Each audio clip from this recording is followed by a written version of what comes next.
Welcome to another little tale, hopefully you enjoy it. Let's get started. In the Bureau of Nocturnal Startlement, third shift, basement level, 2 doors past the flickering exit sign and the vending machine that only dispensed raisins, Marvin had been a model employee for 12 years. He had punctuality. He had technique. He had a certificate in advanced floorboard creaking. Most importantly, he had Timothy. Every closet monster is assigned a child, strictly regulated, carefully monitored, and reviewed annually for optimal scream yield. Marvin had received Timothy when the boy was 6. Perfect age. Imaginative, suspicious of shadows, and particularly vulnerable to the classic coat sleeve twitch. Back then, Marvin had loved his job. But time, as the human department insists on doing, passed. Timothy grew taller. Timothy got braces. Timothy installed LED strip lights in his room. Then one evening, while Marvin was performing a standard-issue whisper from the coats maneuver, the closet door slid open and Timothy, now 18, looked directly at him. "Hey," Timothy said. "You still doing that?" Marvin froze mid-whisper. Timothy squinted.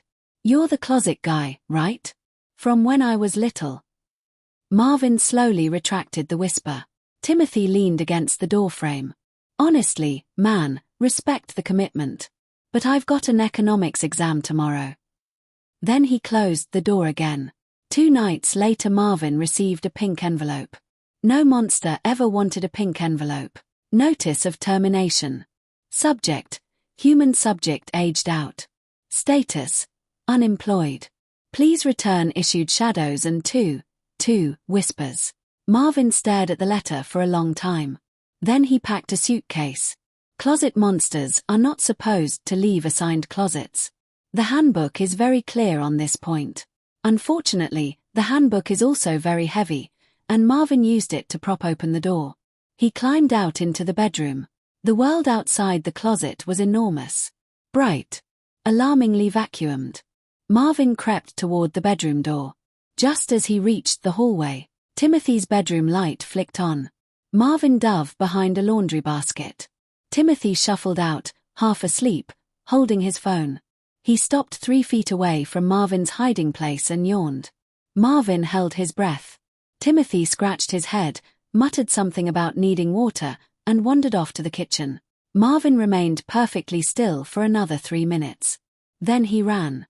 Navigating a house, Marvin quickly discovered, was extremely dangerous. Closet monsters are trained in confined creeping, not open-floor improvisation. He made it halfway down the stairs when the front door opened. A human mother stepped inside carrying grocery bags. Marvin flattened himself against the wall, attempting to resemble a decorative shadow. Unfortunately, the house had installed new lighting. The mother paused. She frowned slightly. Marvin stopped blinking. The mother tilted her head, shrugged, and continued to the kitchen. Marvin slid down 3 steps like a terrified slug. Reaching the living room felt like crossing a desert. Marvin crawled behind the sofa. The television flicked on. Timothy had returned. Marvin stared in horror as Timothy collapsed directly onto the couch above him. Crumbs fell. A chip landed on Marvin's head. Timothy started watching a show about competitive baking. Marvin waited. And waited. And waited. Eventually Timothy stood up and left the room again. Marvin sprinted for the hallway like a furry missile. The front door. Freedom. He grabbed the knob. Locked. Of course it was locked. He climbed onto a chair, fumbled with the latch, and finally, the door creaked open. Cold night air rushed in. Marvin stepped outside. For the first time in 12 years, he was not inside a closet. He walked down the driveway, suitcase bumping along behind him. Halfway to the street he heard a voice from the porch. "Hey!"